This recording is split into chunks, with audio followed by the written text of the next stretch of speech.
I've transferred your inheritance to my account. It's better this way. My name is Harrison Webb. I'm 44 years old, been a commercial architect in Charleston for 15 years. I was staring at an email from my wife of 12 years at 11:47 p.m. on a Tuesday. Samantha was supposed to be at a wellness retreat in Arizona. Instead, she'd just tried to steal $620,000 from me. But what Samantha didn't know was that I'd been expecting this for months. The email came with a photo. Blurry image of her and some bearded guy on a balcony. Sunset behind them, wine glasses in hand. Her smile different than any she'd given me in years. I closed my laptop, walked to the kitchen, poured a glass of water. Stared out at the backyard we'd redesigned together 3 summers ago. That money wasn't just cash. It represented my Aunt Margaret, who'd raised me after my parents died when I was 14. She'd worked double shifts at the hospital to put me through college. Left everything to me with one simple note. Build something that lasts. I looked at my phone. No missed calls, no texts asking if I'd seen the email. Just silence, like she'd already moved on to her new life. I typed 6 words in response. Thanks for letting me know. Then I closed the laptop, finished my water, went to bed. Tomorrow would be a long day. But sitting alone in that king-sized bed, I realized something that should have bothered me, but didn't. I slept better knowing she wasn't coming home. If you like stories about betrayal and how expertise can beat greed, hit that like button and subscribe right now. Every day brings completely new stories, each one more gripping than the last. I met Samantha 15 years ago at an industry conference in Atlanta. She was launching her wellness brand, looking for architects to design her first brick-and-mortar space. I was 29, hungry for projects that weren't just office buildings and parking structures. We married within 3 years, built a life in Charleston where my firm had its headquarters. Bought the Victorian in the historic district with the wraparound porch she'd always wanted. No kids, her choice. The business is my baby, she'd say. I understood. My buildings were mine. For 8 years, things worked. I designed, she built her brand of organic products and wellness retreats. We traveled, hosted dinner parties, looked good on paper and in person. Then my Aunt Margaret got sick. Cancer, fast and merciless. I took a 6-month partial leave to care for her in Atlanta. Samantha visited twice. Hospitals depress me, she explained. I didn't push it. When Margaret died, she left everything to me. The money surprised me. I'd had no idea she'd invested so carefully over the years. Samantha seemed surprised too, suddenly interested in our financial planning in ways she'd never been. We should put it toward expanding the business, she suggested one night over dinner. Her business, she meant. I need to think about what Margaret would want, I said. That was the first crack. Small but visible. Others followed. Samantha started traveling more for research and supplier meetings. Her calls became shorter, often with voices in the background that went quiet when I asked who she was with. Our neighbor Carl stopped by one afternoon while Samantha was at a team retreat in Sedona. Saw someone dropping her off last week, he mentioned casually. Late, wasn't it? Thought you were out of town. I had been. 3-day conference in Boston. I thanked him for the homemade bread his wife had sent over. Didn't ask questions, just filed it away. Then came the password changes. Banking apps locked when they'd never been before. Conversations about finances that ended abruptly when I asked specific questions. One night I found her on the phone in the backyard, voice low, laughing in ways she didn't laugh with me anymore. Just Victoria from the studio, she said, coming inside. Victoria, who'd left the business 8 months earlier. I nodded, didn't correct her, just watched as she poured herself more wine and changed the subject. 2 weeks before Samantha left for what would be her final retreat, my firm's financial advisor called. Someone's been trying to access information about your trust accounts, Mitchell said. Using your personal information but not passing the security protocols. Which accounts? I asked, though I already knew. The inheritance funds. They tried using the last 4 of your social but couldn't answer the security questions. I thanked him, hung up, sat at my desk for a long time. That night, Samantha asked if we could simplify our accounts. It's silly to have so many separate logins and passwords, she said, not meeting my eyes. We should consolidate everything. You're probably right, I said. I'll talk to Mitchell about it. The next day, I drove to Atlanta, met with Catherine Ross, my aunt's attorney for 20 years, and now mine. Explained my concerns without emotion or accusation, just facts. Your aunt was wise to suggest the irrevocable trust structure, Catherine said after I finished. The money is protected regardless of what happens in your marriage. And if someone tried to move those funds without authorization, Catherine's expression hardened. That would be attempted financial fraud with clear legal consequences. I nodded. Let's document everything, and I want to set up a monitoring system that alerts us to any attempts to access, move, or change anything related to the trust. When I got home, Samantha had packed for her retreat. She kissed me briefly before leaving, already distant. I might extend this one, she said at the door. Really dive deep into the practice. I helped load her bags into her car, watched her drive away, went back inside and opened my laptop. I didn't snoop through her emails or texts, didn't call her friends or check her location. I simply opened our shared cloud storage where we kept household documents. In a folder labeled Home Renovation Ideas, a project we'd discussed starting this year, I found what I was looking for. Documents she'd forgotten to move or delete. Screenshots of my accounts, copies of statements, notes about transfer protocols, a photo of a whiteboard with figures. My inheritance amount minus 20% with the note transfer fee explanation. She'd been planning this for months. I closed the folder, walked through our house with its carefully chosen furniture and artwork, felt a strange calm settle over me. The betrayal wasn't shocking. What surprised me was my own response. Not rage or grief, but clarity. For the first time in years, I saw our marriage for what it had become. A transaction she was now terminating because something more profitable had come along. After receiving Samantha's email, I waited exactly 24 hours before making my first move. No emotional response, no desperate calls or texts, just methodical steps. First, I contacted Mitchell and Catherine, forwarding them Samantha's email with a simple note, documentation requested. Both confirmed receipt. Neither needed further explanation. Then I called Gregory Pierce, a divorce attorney Catherine had recommended months earlier during one of our hypothetical conversations. His secretary scheduled a meeting for that afternoon. By noon, Samantha had texted, "Did you get my email?" I responded, "Yes." "That's all you have to say?" She wrote back minutes later. I didn't answer. Instead, I drove to Gregory's office downtown, where Catherine joined us by video call. "The attempted transfer creates a paper trail," Gregory explained, reviewing the documents Catherine had sent over. "There are multiple elements that work in your favor. The funds were inherited, never commingled with marital assets, properly maintained in a trust structure, and she has now openly admitted to attempting unauthorized access." "What's next?" I asked. "File for divorce immediately, citing financial misconduct. South Carolina isn't no fault when fraud is involved." I signed the paperwork before leaving his office. At 4:30 p.m., my phone rang. Samantha's name on the screen. "You're being childish," she said when I answered. "No greeting, no how are you. This doesn't have to be difficult." "I agree," I said. "Then let's be adults about this. The money is already moved. Fighting it will just drain more through legal fees." "Where are you staying?" I asked, changing the subject. She paused, thrown off balance. "What does that matter? Just curious where home is now." "Harrison, focus. We need to discuss the financial arrangements. I'm having my lawyer draw up settlement papers. It's better for both of us to keep this clean." "Who's your lawyer?" I asked. "Kenneth Walsh. He's already reviewing everything." I wrote down the name. "That's helpful." "Thank you, Harrison. Are you even listening? This doesn't have to be difficult. You said that already." I kept my voice neutral. "I appreciate your concern for making this easy." Another pause. "What are you doing?" "Nothing yet. Getting used to the idea, I guess." I could hear her relax on the other end, misreading my calm as resignation. "It's for the best," she said, softening her tone. "We've been moving in different directions for years. This is cleaner than dragging it out." "You're right," I agreed. "Cleaner is better."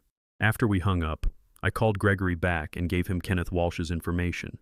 Then I sent a single text to Samantha, taking some time to process. "We'll reach out when I'm ready to discuss details." Her response came immediately. "Don't wait too long. Papers will be ready by Friday." Friday, 3 days away. Perfect timing. At 6 p.m., Catherine called. "The trust company has recorded 3 separate attempts to initiate transfers from the trust accounts today, all properly documented and blocked. And the monitoring system captured everything. IP addresses, login attempts, timestamps. The access location matches where the email originated from. Arizona, Scottsdale, not Sedona." Catherine paused. "There's more. The system flagged suspicious activity from last month. Someone exported account details and transfer protocols while logged in through your home network. We have timestamps and device identifiers." I thanked her and hung up. Walked through the empty house that now felt more like evidence than a home. In the kitchen, I opened the bottle of 20-year-old scotch we'd been saving for our 15th anniversary. Poured 2 fingers into a glass. Samantha thought she'd set the trap. She had no idea she'd walked right into one herself. The next morning, Kenneth Walsh called. His tone was professionally cautious. "Mr. Webb, I'm representing your wife in your separation. She's indicated you're amenable to a straightforward settlement." "Is that what she said?" A slight hesitation. "She mentioned you understood the situation." "Which situation would that be specifically?" Another pause. the division of assets, including recent inheritance funds. Has she shown you documentation of these funds? She's provided statements, he said carefully. Recent ones from approximately 3 months ago. I made a note. And transfer confirmations? She's indicated those are forthcoming from the bank. I see. I kept my voice neutral. Has she also mentioned the structure of the inheritance? The irrevocable trust established by my late aunt? The legal impossibility of what she's claiming to have done? Silence. Mr. Walsh, I suggest you verify the information you've been given before proceeding. My attorney will send relevant documentation to your office today. After hanging up, I drove to Brightstone Bank, where Samantha and I had kept our personal accounts for years. The manager, Robert, had handled our mortgage refinancing 2 years earlier. I need to review recent activity on all joint accounts, I explained after he welcomed me into his office. Robert pulled up our information. His expression shifted as he scrolled through the screens. There have been significant withdrawals, he said, over the past 3 months. How significant? He turned the monitor toward me. Regular transfers from our joint account to one I didn't recognize.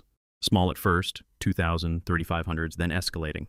The most recent, 45,000 2 weeks ago. This receiving account, I asked, pointing to the number. Is it with Brightstone? Robert checked. No, it's external. Northern Lakes Credit Union. I'd never heard of it. Can you print the transaction history for the past 6 months? While waiting for the printouts, I received a text from Gregory, Walsh requesting urgent meeting. Tone significantly changed. By the time I returned to Gregory's office, the picture was becoming clearer. The Northern Lakes account had been opened 8 months ago in Samantha's name only. The address listed was an apartment in Scottsdale, Arizona. Total withdrawals from our joint accounts, $180,000. She's been building a new life for a while, Gregory observed. While still having access to mine, I added. We were reviewing the bank records when Gregory's assistant announced Kenneth Walsh was on the line. I've received the trust documentation, Walsh said, his voice tight. My client may have misrepresented certain aspects of the financial situation, including her ability to access or transfer those funds. That appears to be the case, Gregory replied. Given this new information, I believe it would be beneficial for all parties to discuss a revised approach. My client has already filed for divorce, citing financial misconduct, Gregory replied. The documentation speaks for itself. After the call ended, Gregory looked at me. He'll drop her as a client by end of day. No legitimate attorney wants to be associated with this. What about the money she actually did take from the joint accounts? We'll include it in the filing. Document everything. Let her explain to a judge why she established a hidden residence and systematically drained marital assets. I nodded, feeling strangely hollow. The betrayal went deeper than I'd imagined. This wasn't impulsive. It was calculated, planned over months while she slept beside me, ate across from me, made plans with me. There's one more thing, I said. I need to know who he is.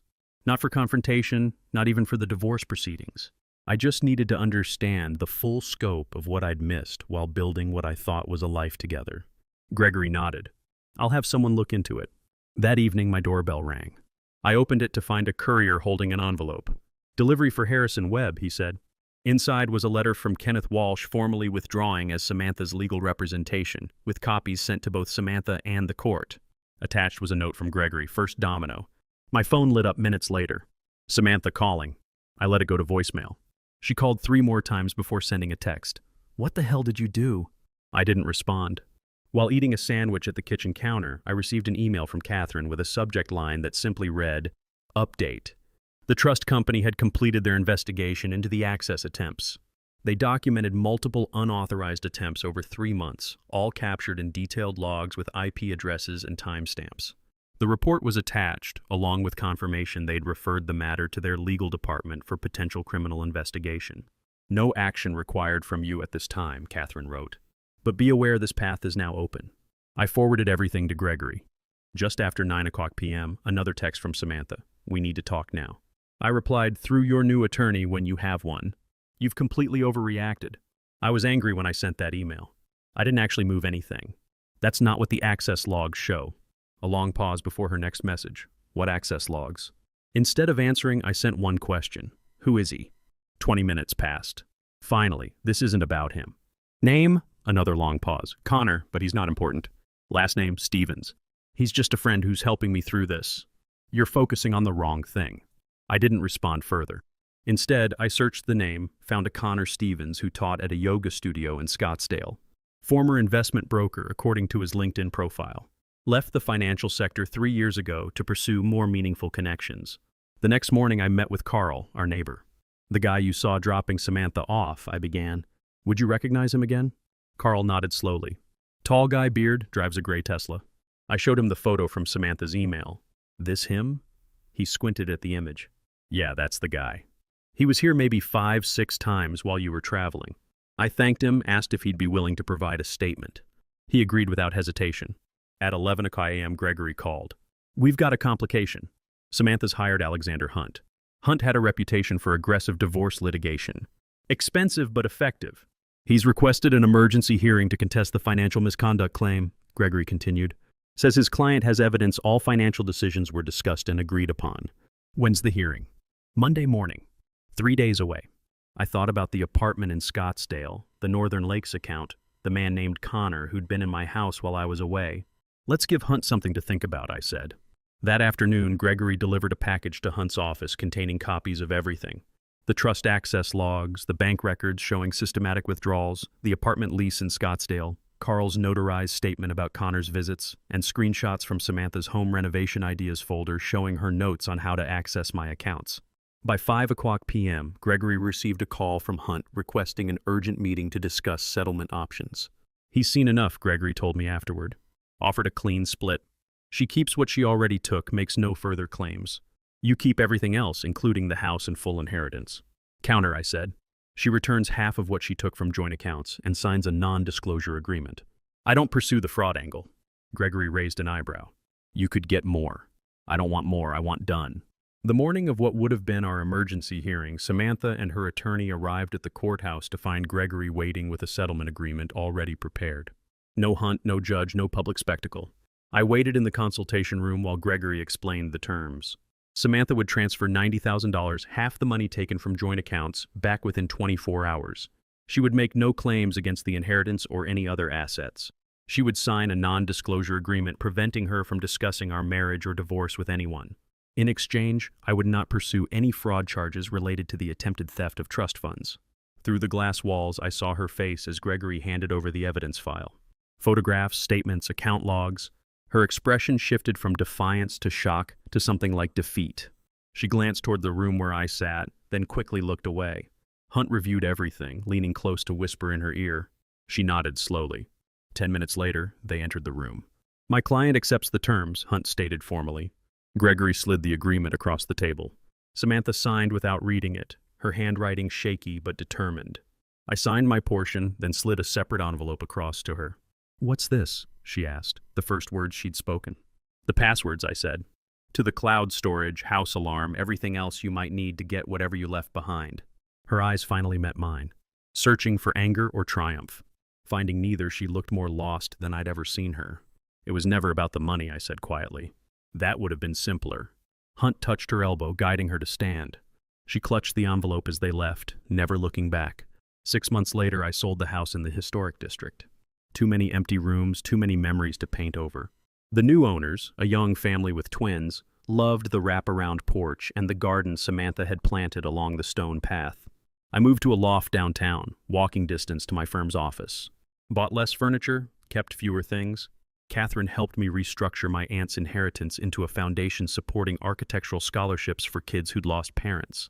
Its first recipient was a 17-year-old girl from rural Georgia whose essay about designing spaces that heal resonated with the selection committee.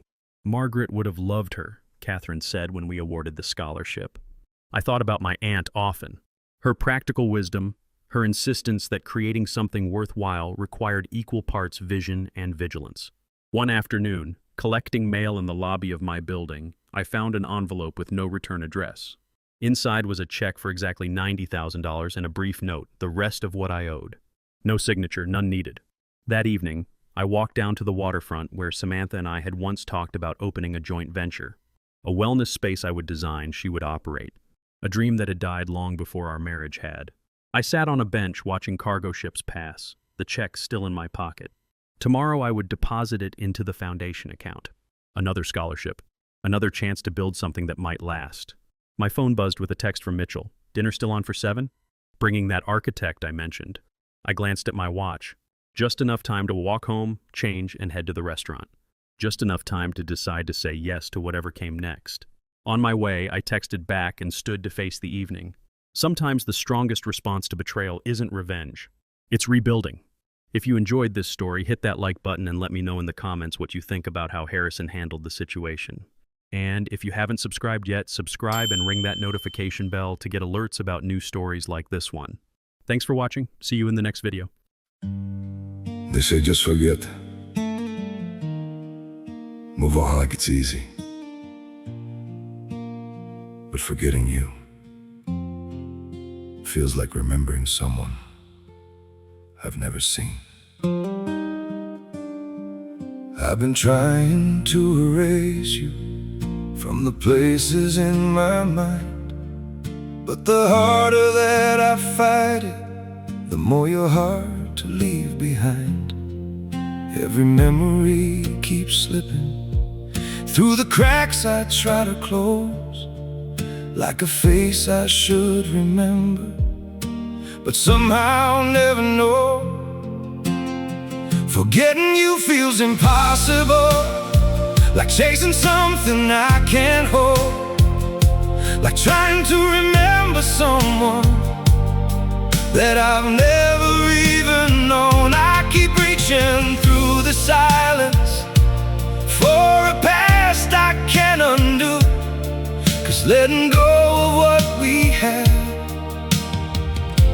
feels like losing something true. Every moment turns to fragments, every thought just fades to blue, like I'm searching for a feeling that still only leads to you. Forgetting you feels impossible, like chasing something I can't hold, like trying to remember someone that I've never even known. I keep reaching through the silence for a past I can't undo, 'cause letting go of what we had feels like losing something true.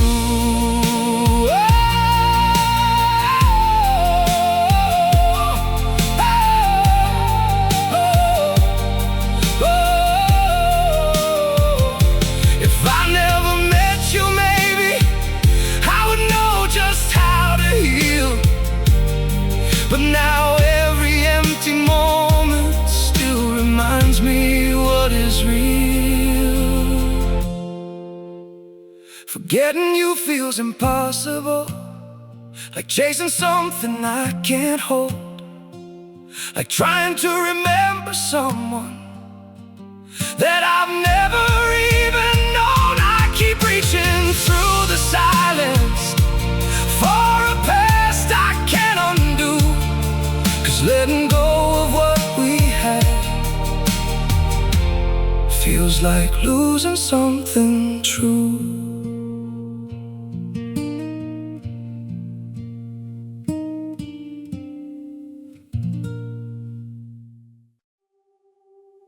I'm freezing, I'm bleeding, slowly fading away. But don't worry, I'm fine.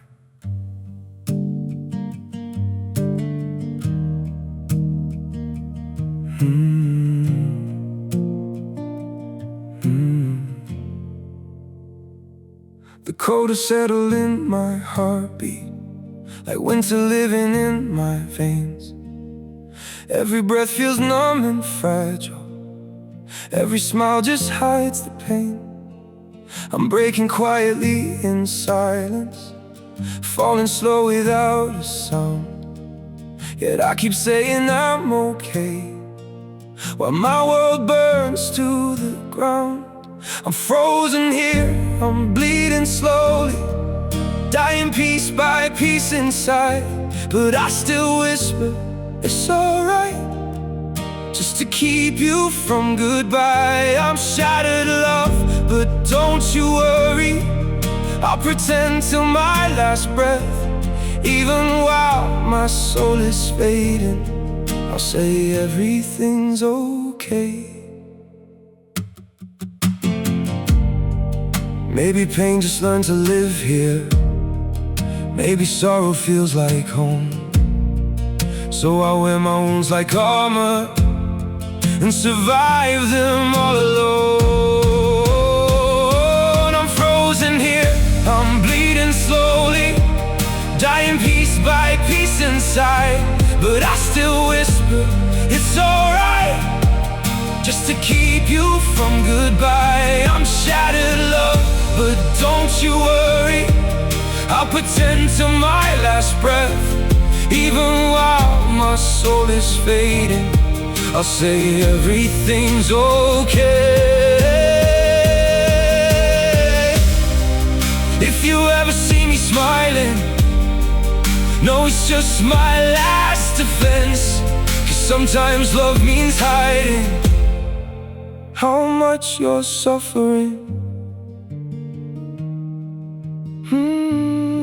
No, I'm frozen here, I'm bleeding slowly, dying piece by piece inside. But I still whisper, it's alright, just to keep you from goodbye. I'm shattered, love, but don't you worry, I'll pretend till my last breath. Even while my soul is fading, I'll say everything's okay. It's okay.